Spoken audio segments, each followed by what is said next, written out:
Is expansion coming to the Bay Area? I know the person I want to ask about it. Alex Simon joins us, and Locked On Women's Basketball starts now.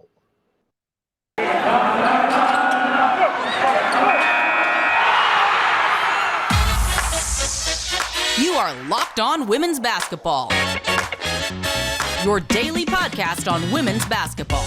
Part of the Locked On Podcast Network, your team every day.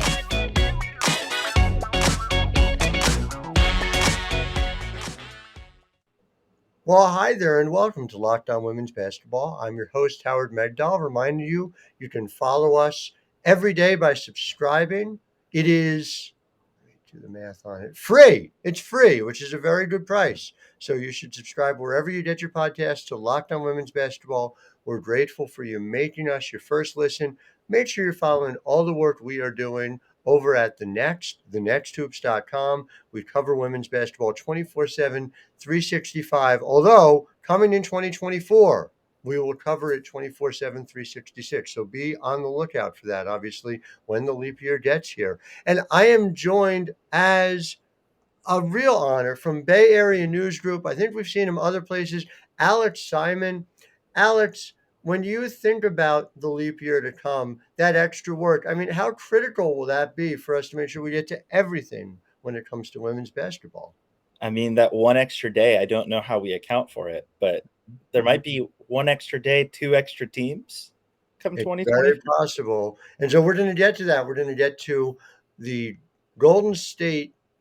I don't know. What are we calling them? Do we know even what the WNBA team would be called if Golden State is the ownership group that the WNBA goes with? We absolutely don't. And part of the issue as to why we don't is we actually don't know which ownership group is going to get the team. So we got to get into this. Alex has been doing incredible reporting on this, making it clear that, okay, we know a few things. The WNBA is interested in expansion. The Bay Area has, for years, I mean, as long as we've known each other, the Bay Area has been this like logical place for the WNBA to expand to. But your reporting over with Bay Area News Group seems to indicate that we are closer than ever. Is that an accurate thing to say? Yeah, and kind of that reporting is talking both with the ownership groups that are there that feel like they have reason to believe that it's there, but it's also talking with people around the WNBA. Over the years, actually, when I used to work for you at the Next, I would talk with people, and pretty much everybody would say, why are we not in the Bay Area? Why are we not in that market? There's so many people in the league that feel like the league isn't whole without necessarily being there. Because of the fact that it is such a massive media market that has such a massive basketball fan base. And look, you have people who undoubtedly with the current NBA team in town would support women's basketball on the team themselves, for as much as some players, in some markets aren't as tied to that organization. It's undoubtedly true that Stephen Curry, as the reigning now finals MVP, a two-time MVP, a global superstar, is a massive women's basketball fan. And it kind of almost feels like a missed opportunity to not have games in the market that he's living in for him to go show support and just continue to push things forward. So do we call them the Golden State Rileys? Is that a way that we could honor Steph Curry? I don't know. Yeah, all of that, right? But it just seems like there's so many bigger reasons for this to happen beyond even just Curry himself, although I know maybe I am not given proper respect to the fact that Steph Curry, who's somebody I think the world of, somebody I've covered dating back to his Davidson days, is an advocate for this, and maybe that drives it. Is that the idea essentially? Well, and not just that, though. I mean, he literally had a Cameron Brink on his championship rep parade bus on Monday. So I mean, hey, that would be a heck of a player for a Bay Area team to get to kind of add to it if they get to that point of expansion come 2024. But look, I don't think it is the sole reason. There are so many other reasons we can get into, but it certainly is only adding to the missed opportunity right now when one of the two ownership groups in the Golden State Warriors in the Bay Area that's interested in a WNBA team just won an NBA championship and has a massive fan presence. Fans are absolutely nuts for basketball in San Francisco and the entire Bay Area right now. it feels like if you had a WNBA team right now, they could easily be capitalizing off of this and turning it into something really special. And that's kind of, again, the long arc of the league. This has been a constant missed opportunity to not be in that market. I'm going to read this quote from Golden State President and Chief Operating Officer Brandon Schneider, because it didn't give me an aneurysm, because here I am, I'm here alive, but I thought it would as I read it. For us, nothing's really changed. We are very interested in a W team. The time's got to be right on a whole number of fronts. It's something we've got to do for a while. Well, like you just said, the time is extremely right, has been for some time. And my God, if you'd dotted your I's and crossed your T's, this is the time they could have taken advantage of. And in the same way, we're just seeing all these documentaries about how USA Basketball's win in the 96 Olympics was the proper ramp up for the WNBA a year later. This feels like a missed opportunity at some point. And presumably Golden State is not finishing winning championships, but you never know about that. But how perfect would this have been as a lead-in, as a way to have events work together? Did we miss an opportunity here for the Bay Area? I think it would have been great for the league from the Warriors' perspective. Well, one, they have tried. They actually were Joe Lacob, the current owner of the Warriors, who, by the way, used to own the San Jose Lasers in the American Basketball League, the one league that was founded right before the W got started. This is not new. None of this stuff is new. The women's basketball is not new. Just this mysterious men's sports. They invest the damn money, and it happens, quickly. And the stars have to be aligned, and everything has to be just invest the damn money. Just move forward on it. It's very aggravating. I've heard talk around the league of, well, if the Golden State Warriors had wanted a team, they would have had a team a long time ago, because it's not like the WNBA would have refused Warriors ownership money, right? I think that's fair. From the Warriors' perspective, they look at it and say, we tried to get the Sparks here in 2014 when they were up for sale, but the league didn't want to not have a team in Los Angeles, which probably is a smart point as well. Mm-hmm. And then about the time that the San Antonio Stars were available, the Warriors were starting to get deep into building the Chase Center in downtown San Francisco, which, to their credit, and it is a very stark contrast from the other teams in the San Francisco Bay Area that have been trying to get stadiums built, they completely financed privately. And that is a pretty hefty lift, and that took a lot of political willpower and decades, really, of getting set to do. They finally finished that building. It opens in 2019. The pandemic basically means no fans can show up for an entire year after that. So the way they look at it, they're finally done with their first full season in this arena. Things went better than they could possibly envision. I mean, there's reports out from various local media members that the Warriors basically get revenue of greater than $20 million a game, potentially, with each and every playoff game that they host. So they're at this point, they're good. They've had a championship run. They've hosted 3 playoff games per round here. They're probably at the point where, if the timing is right for their side, it happens to be really convenient. The timing does seem right from the WNBA side as well. It does. And so all those points are obviously well taken. There's just a level of aggravation there about the fact that timing would have been right any number of times prior to this. You can walk and chew gum at the same time if there's an understanding of the value proposition involved. By the way, it's going to end up costing them a hell of a lot more than it would have if they had done it 5-10 years ago. Unquestionably, actually. But I think they're also, the way they view it, they're going to be in a building that they completely own, operate. And so when you work with a city like in Oakland, when you have an arena there, I think their perspective would be that it helps solidify this San Francisco home with everything that they could possibly want there. And, I did find it interesting that at the NBA Finals, Adam Silver, the NBA commissioner, was asked about this and kind of was speaking about a team there with looking to the ownership group of the Warriors as the example and the model. Right. We can get into this here, but they're not the only group that's interested in the Bay Area, which adds some interesting complications here. No, and I want to talk about that in the next segment, because they are not the only game in town. WNBA is going to face some interesting questions ahead. But first, I want to tell you about Bet Online. BetOnline.net is your number one source for all your betting needs and sports info. When I say all, I am delighted to tell you not just men's sports, women's sports there as well. You see equality in betting opportunities. It matters in the way that we think about women's sports as integral to the sports landscape. So you find all your latest sports developments, Major League Baseball, yes, NHL playoffs, yes, but also WNBA odds. BetOnline is your continued source for all your sports wagering information, including live betting, esports, and scores. So head to the website today or use your mobile device to learn about the trends and actions. BetOnline, where the game starts. Now, I'm from New Jersey, so maybe this is foreign to me, but Oakland, San Francisco, basically the same thing, right? There's no real difference between the two. Uh, well, you say you're from New Jersey, right? So, do you view Harrison, New Jersey, as the same as Manhattan, New York? Oh, sure. Yeah, no, there's been no discussion about that as it relates to the Red Bulls and NYCFC. So, no, that's an excellent point. There's another ownership group, which it obviously, I have some basic knowledge of the Pacific time zone.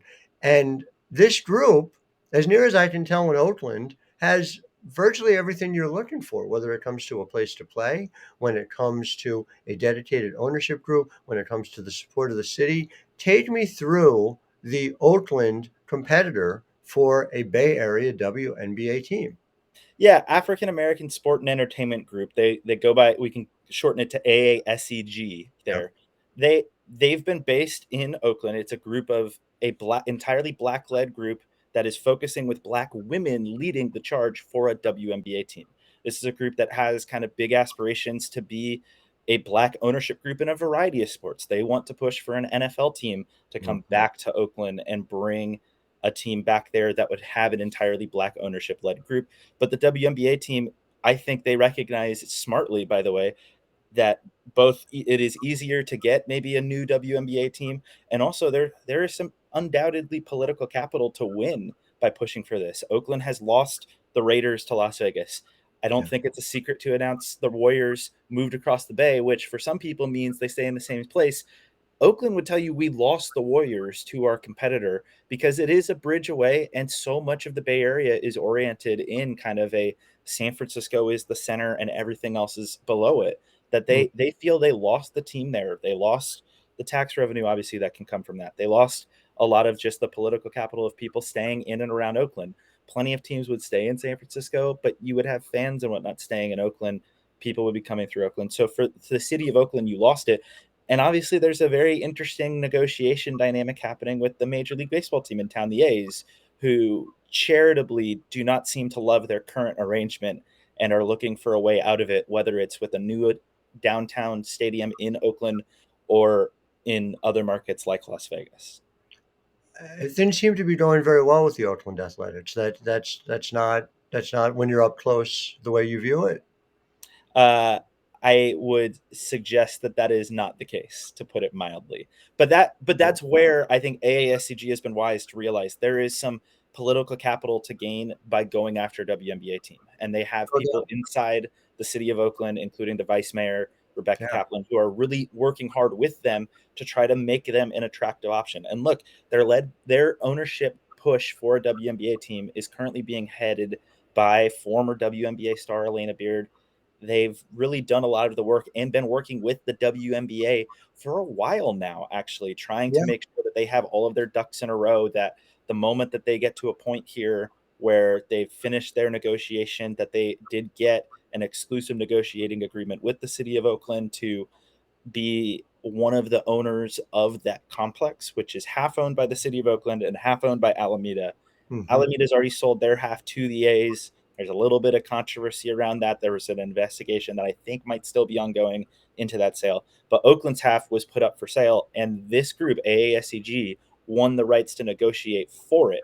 And so if that finalizes, we're probably going to hear an announcement from them sometime once that agreement's there that, hey, we're done with this. We're turning our attention to making this WNBA push happen. You know, part of this for me, of course, is I've been very impressed in the time I've spoken with Rebecca Kaplan. She clearly knows what she's doing on this front and is interested in getting the details right. This isn't, you see a lot of these WNBA expansion conversations surround just like some person tweeting. And then it's like, well, that's not actually anything legitimate. If Elena Beard gets behind something, it is legitimate. There is something to it. So this is a serious group of people. I do wonder, and maybe this is pie in the sky when you're looking at a league with 12 teams now. Is it at all possible that we could have the rivalry to end all rivalries with both of these ownership groups getting a team? And do you think it is a legitimate possibility that we could see it happen? And I use as a comparison, and Major League Soccer is not nearly used enough as a comparison to the WNBA, in my view. But I remember Don Garber, the commissioner of Major League Soccer, pushing hard, not just for the Red Bulls to get their new stadium, and Red Bull Arena is beautiful. It is in Harrison, but it is beautiful. But not stopping there in NYCFC, and we're going to have this rivalry that follows in a short time thereafter. Well, what do you think? Is it doable? The MLS had the LA Galaxy right out of the gate, but brought Chivas USA initially to LA to try to be an in-market competitor in the same stadium even.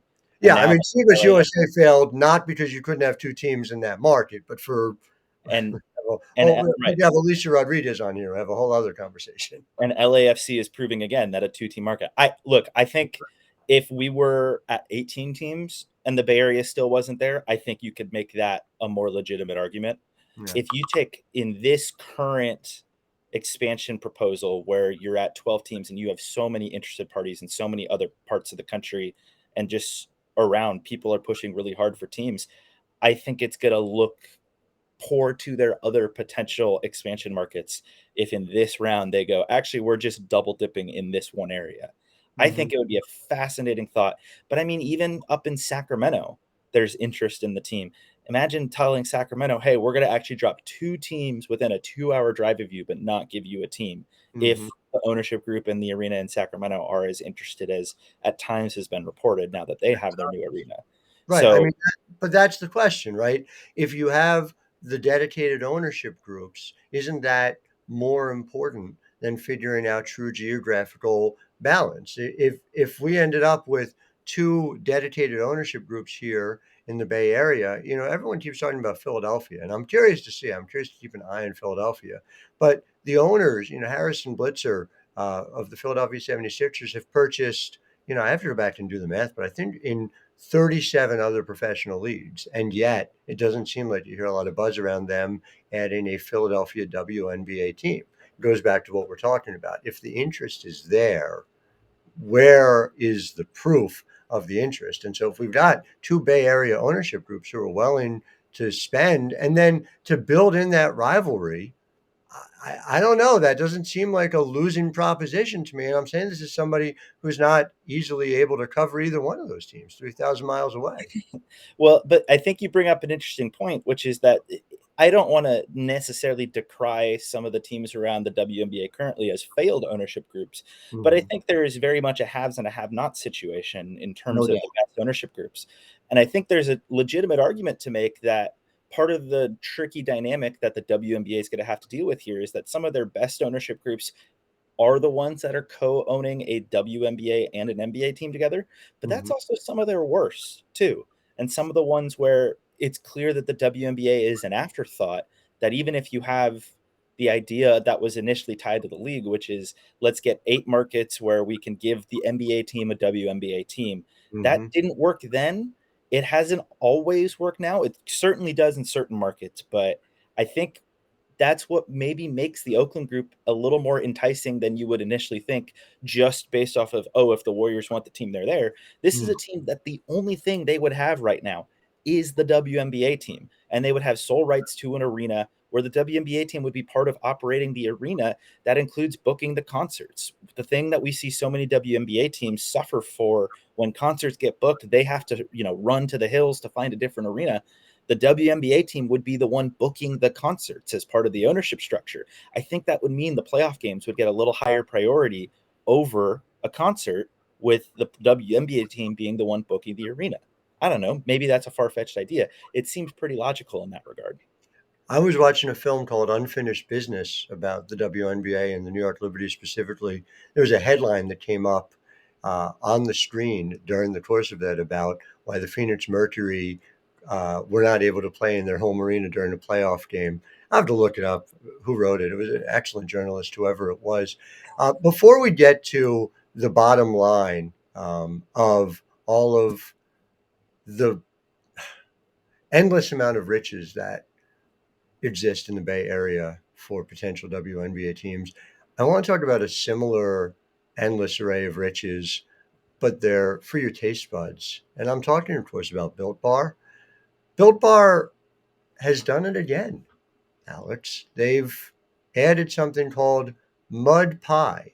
Mud Pie puff flavors, regular and the regular Built Bar with Mud Pie as well. Now, if you're not sure what Mud Pie tastes like, if you're a chocolate fan, it's like rich whipped cream, chocolate mousse smothered in 100% real chocolate and topped with cookies and cream crumble. Now, I utilized one of the two Mud Pie bars that was in my box labeled Radio Host Mud Pie. It was delicious. It kept me filled for a couple of hours. When I say the battle for the other Mud Pie bar was vicious among my family, I mean, not that it tore us apart, but it definitely required some getting us back together after because everyone wanted it. Everyone understood these are the stakes when you're looking at a flavor from Built Bar. You too can have this type of internal family strife if you go to built.com and use promo code LOCKED15 and get 15% off your order. That is promo code LOCKED15 for 15% off at built.com. Alex, when you do this, who are you going to tell them sent you? Grandma Myrna, of course. You got to talk about Grandma Myrna. Always got to talk about Grandma Myrna. Make sure you do. Make sure you let them know over at built.com. Bottom line, if you were a fan in this market, who do you think you should be rooting for to be the ownership group? Who's going to do best by a WNBA team based on the metrics that you see at your disposal right now? I think that's an extremely complicated question and one that I'm frankly still reporting out as we get closer and closer here. I think they bring very different things. And look, Oracle Arena, that the arena formerly known as Oracle Arena, which the Warriors left, has not necessarily been kept in the greatest of shapes now that it's just run by the city of Oakland, but it's still hosting concerts. I still think it makes for an excellent basketball arena that if an ownership group got in, sparkles it up just a little bit and makes a WNBA team a feature of an arena that's hosted countless incredible events. That's a very enticing, we are the home here. You can have all the advertising specifically focused on the WNBA, which even in the markets where you would say ownership groups are focusing on the WNBA better, the co-owned teams are not usually using their advertising space for WNBA teams. They're using it for their NBA teams. Even in the WNBA finals, we've seen teams focus on, we're advertising our NBA team upcoming for this next season over the WNBA team that's in the finals. So I look at that and I say, there's a little bit of element of there. I really would wonder what the league is going to do, though, because this is a complex situation for them. Mm-hmm. I agree with every bit of that. I've also spoken to a number of basketball writers who talked about Oracle as a lost gem in the same way that I tend to back east think about new Yankee Stadium as a disgusting cash grab that resulted in the destruction of old Yankee Stadium where so much history took place. And it was unnecessary. Shea Stadium, it was time to go. Yankee Stadium was a cash grab in the final days of the Giuliani administration. And Are you looking back that fondly at the Westchester County Center too? I am not. I am definitely not. The Westchester County Center was an abomination. And I say that as it happened to be the place where both my parents and my wife got vaccinated against COVID-19. And it was an appropriate venue for that, but not for a professional basketball experience, to be sure. And I think you bring this up. I think it could be really fun to go to Oakland again for basketball games for a lot of people. And it's very easily accessible for public transit. Mhm. There's certainly some people who wouldn't be able to get there easily, but the Bay Area is not an easy place to get around anywhere, anytime. And I can promise that that is true no matter where you go. Downtown San Francisco is just as difficult to get to as Oakland, as San Jose. If you're somebody living in Stanford, they're all difficult to get to. So you don't need to necessarily tie it to what's the easiest access point, because nothing's easy. It's kind of like New York City in that regard, I'm sure, for Mhm. those out east. On I the plus side, though, it's very affordable. You're killing me right there. No, as somebody that's finding new places to live in the Bay Area at the moment, yeah, that's Yeah. not necessarily the case either. But look, that's part of this dynamic here that the WNBA is going to have to decide with, because I just wonder also optically, like, to kind of maybe put a bow on it, this is maybe where the Warriors could kind of hedge against the optic games by using Steph and Curry. Could he Mhm. be somebody interested in maybe getting an ownership stake of the WNBA team, which otherwise is going to be owned primarily by white males? Yeah. That it would at least diversify a little bit of the ownership stake on the WNBA side and make it look a little bit different. That if both he and his wife wanted to maybe be involved in that, that could change a lot of that look and at least kind of help the Warriors hedge against what I would say is otherwise a bad optics look for the WNBA, if nothing else. I wonder, are there rules against an active NBA player owning a stake in a WNBA team? I don't know the answer to that. I don't know that we've ever had to find out whether there's an answer to that. It's it's all deeply compelling. Make sure you're following Alex at Alex Simon Sports for lots of reasons, but especially for this. He's been all over this story. We're going to continue to talk about it. Alex, a couple of things before we go. I just want to remind you and everyone else, our next in-person playback second screen opportunity is tonight at 7 p.m. Eastern Time. Go over to getplayback.com/room/the next and sign up. You can join us. I'm going to be there. Jackie Powell is going to be there. We're going to have a fun array of guests as well, talking I, about I might be one of those guests. You never know. it seems very possible. At 7 p.m. Eastern Time tonight. It's a second screen experience. We just have a great time doing it. So I'm excited and looking forward to it. I also want to let you all know, obviously, you've made us your first listen, and we appreciate that. But Alex had referenced it. There is a league that is also professional basketball here in America. Men play it. It's called the NBA, and there's something called the Ultimate NBA Mock Draft that we cover over at Locked On. The first picks of the Ultimate NBA Mock Draft have in fact been made. So search now for Ultimate NBA Mock Draft and get over 50 insiders, the Odyssey sports experts, the draft experts of Locked On NBA Big Board. The 5-episode Ultimate NBA Mock Draft is underway. It is comprehensive, and that matters if you are a Bay Area basketball fan, because Golden State doesn't pick until pick number 28. So for some reason, they seem to pick near the end of the first round almost every year. I don't know why that is. Wonder how that happens. It must be a similar dynamic to the WNBA draft, although it seems to go on a lot longer than the WNBA draft does for some reason. So it's interesting. Anyway, something to look into. Might be something basketball wise you could watch after the WNBA season is over. I think they don't overlap all that much, so that could be a helpful thing. So yeah, well, obviously very excited that you make them your second listen. You make us your first listen. I mean, come on, obviously, women's basketball first. But we're really grateful, Alex Simon, for your insight. I am grateful for your friendship dating back to your undergraduate days at Elon, and look forward to having you on again. And yeah, come join us. Come join us tonight. One last time, that's getplayback.com/room/the next. We will be watching basketball 7 p.m. Eastern Time tonight, talking all about it. We'll be joining you tomorrow. We've got the great James Kay joining us talking about the Chicago Sky. And we're here every weekday. We're here 24/7, 365 at the next for now, 365 at the Yeah, next. a couple years. Ready for that day 366. Boy, talk about expansion. Until tomorrow, I am Howard Megdal, wishing you a wonderful day.